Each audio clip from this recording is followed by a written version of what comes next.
I was sitting on a seat in a forgotten part of this noisy place. Music was playing, people were talking, and laughing when quiet fell. This waiting room-like environment was dark and warm. It looked like a gigantic black velvety stage curtain from a New York theater. I could sense the curtain's blackness, smoothness, and velvetiness just by looking at it. Very soothing. I could hear faint sounds from where I had just come, but I focused on what was in front of me. Reaching for the curtain, I emerged from the darkness onto the brightest green grass and blue sky after pulling back the curtain. I had roughly 6 feet of grass between me and a shallow stream bank.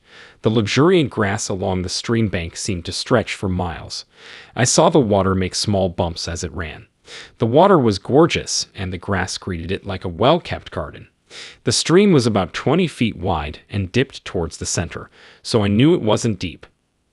My attention was pulled to the creek bank opposite. I saw many hazy shapes across the creek and felt them more strongly. I felt wonderful energy from those figures and where they stood. I was absorbing it. I knew where I came from, but not where I was now. Though bewildered, I didn't care. That moment was all that mattered, and I kept drawn to that area across the creek. Stepping forward, I went to the nearest bank. It made sense to me. If I step in and move about 20 feet, I'll be on the opposite side of the stream bank where those folks were and where the vibe was amazing. Albeit I wasn't sure who was there. I knew they were people. What else could they be? I live among humans. The stream barely covered my left foot when I lowered it. Water flowed around my foot as it moved, cool and refreshing. I then dipped my right foot into the stream and stood a few inches deep. I was entirely in the stream, so the water bounced about my feet. After advancing approximately 6 or 7 feet from where I had pulled back the velvety curtain, I saw people across the stream on the other bank and longed to be there. So I heard for the first time. Before then, no sounds had caught my attention, but that was about to change. A sound from everywhere and nowhere interrupted my desire to be on the other side. Just was. I felt the sound, not heard it. It communicated without words, and when I realized it, I knew I couldn't reject it. Though it wasn't said, it felt like a manly tone to my head. This encounter was unique and surprising. Since being here, I hadn't heard any genuine sounds, but that wasn't significant. But the silence was stunningly peaceful and just. The voice was strong and calming. In response to "Where are you?" As a 19-year-old, I replied back, "I'm at the Saint in New York." As I concluded York, I heard thumping bass and people conversing. The horrifying volume, the clatter of 100 sounds competing for my ears, stunned me. Logic was bouncing about in my head. What was it, and how am I hearing this? As soon as I thought, "No, I don't feel right," I was back at the stream, hearing bass and mayhem fade into peaceful calm. I stood motionless in the water. I checked my stream position and was drawn again to move forward. The noises I heard are now unimportant and forgotten. I had to reach another bank. I walked full speed into the stream, disregarding its depth. Slowly, I reached the water barely over my ankles. I stopped midway. I could see those across the creek better. They appeared to pause in my presence. I saw people turning to look at me in the stream. They can see me. They know I am here. I want to be with them now. I wanted to get to the other side. Something pulled me to the other bank. I felt it in my heart, warm and shining. I was about to take more steps when the voice called out again, still kind but stronger. "Where are you?" I snapped. I met the Saint in New York. I became aware of that awful noise again, and that I was lying on a floor. I sensed 2 persons nearby and could hear what they said. Their sounds reached me. "I don't think he is breathing, and should we call an ambulance?" None of what I heard made sense, and it was all happening so fast, but I knew I needed to be with those across the stream.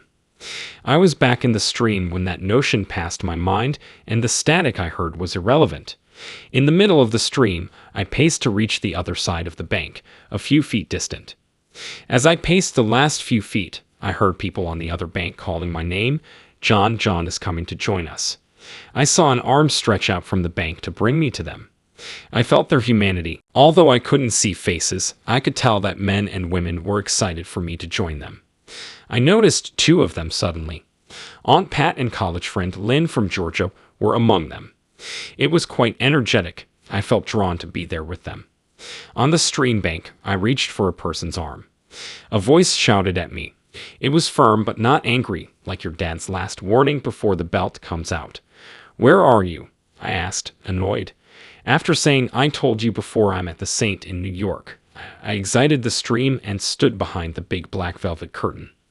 As I stood there, I felt love everywhere and was never afraid. I felt a tall figure behind me. Though I wasn't afraid, I knew I couldn't turn around in the huge presence. The presence was tremendous, but the creature behind me produced an unbelievably powerful light that was even more immense. I still don't know who was behind me, but in that environment of incredible trust and love, I didn't care. A message from the being withdrawn my care. "John, you are unable to turn around and look at me, as you would not be able to handle the power of the light. It would be too much for you." I didn't ask. It was neither male nor female, I sensed. Telepathically, it said, "I have some things you need to see and understand." It raised its left arm over my left shoulder, showing its elbow. Although it wasn't crucial, I knew about it. The large sleeve ended a few inches from the wrist. The arm and fingers were slim. A vision appeared, and a movie-like set appeared instantly. The scene had people, props, and an airborne setting. It lifted its index finger and said, "You need to be aware of this." It let me watch the play make its point without telling me what I was watching. My character was the major character in the scene preceding me. I was with trusted folks. It was fantastic to see my high school pals and laugh, joke around. Typical scene for any day. However, turning my back to leave was startling immediately. My friends started talking horrible things about me, gossiping, and suggesting I die. I quickly turned around and saw the joyful smiles and laughter.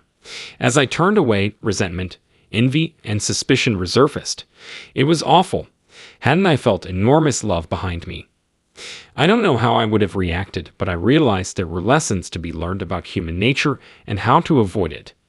Humility would be the strongest internal tool against the treasonous behaviors of the human mind designed to injure each other, transmitted through the human tongue. I was both protagonist and observer. After its mission, this situation vanished immediately.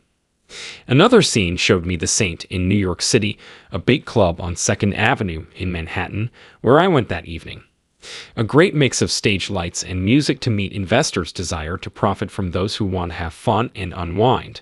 Like the earlier vision, it vanished and set the setting perfectly. I observed and learned from this scene as an objective observer, with the goal of shining the transformative light into the darkness. My escort again pointed to the dancing floor. The vast dance floor appeared before us, pulsing with thousands of lights and powerful bass and treble speakers blasting music to entice the throng to dance to a worldwide beat. Like a hammer rhythm, each player danced in their own area and universe, enjoying fun until my guide's light engaged them. The players' cries and screeching drowned out the drums and electronic music, and their worries were visible in their eyes as they dodged the light, shining deep into their being. My third vision was a beautiful completion. I ultimately integrated this into my own life in early 2020. For the third understanding vision, my guide touched my shoulder again. This gorgeous, joyful vision bookends my personal path. Like the last, I didn't comprehend its relevance to my experience until 2020. The scenario was 1-2 and huge. As the message receiver, the foreground set with the smoothest gold stage with stairs on either side. The main character, me, waited in queue to cross the stage. Though I remember it like yesterday, I didn't realize my accomplishment for 30 years. Few days have passed in this clock-driven reality that I have not attempted to intellectually dissect the reason for this exciting, yet puzzling scene, its purpose in the vision's sequencing, the whys of it, the true meaning, and other human thoughts that allow for humility while being honored in a realm I was honored to experience. Why did I deserve this? My youthful religious education considered this occurrence and my views about it heretical and madness, which caused me considerable emotional agony for years. I felt moved by stopping midway across the stage and turning left at this graduation ceremony. This was a moment to stop and listen to the lovely music performed in harmony, which our physical world will never grasp. It stopped and humiliated me. I understood Jesus' simple words. It is finished. All my experiences have led to this, to get my soul through the chores I vowed to complete to elevate my soul. The book and vision is a big relief since everything happens between now and graduation validates his words. It is finished. Upon waking, I bounced up and felt refreshed. We left within 30 minutes without assistance. No medical attention was needed. I saw the world differently when I left the front doors. People's grief was visible to me. I was afraid of it for over a year until I had a dream about the same date the next year. In my college dream, a white light appeared far away and zoomed towards me, prompting me to wake up, which I did as the light struck me and permeated my being. My body would glow, I was sure. After lying there to feel this, I went to the mirror, sure my vibrating body would sparkle. It was not, yet I stood there for minutes staring at myself in the mirror. As proof of my experience, I believed love was helping me. The video for today is over. Comment below with your thoughts.